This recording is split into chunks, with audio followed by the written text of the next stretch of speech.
Meskipun kita satu radio tapi jarang banget ketemu karena jadwal kita beda.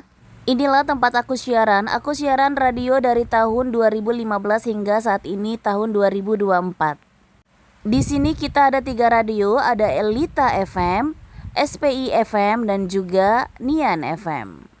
Menjadi salah satu penyiar yang bertahan di radio dengan durasi waktu bertahun-tahun itu tentunya banyak pertanyaan yang bilang sama aku, apakah aku gak bosan jadi penyiar radio?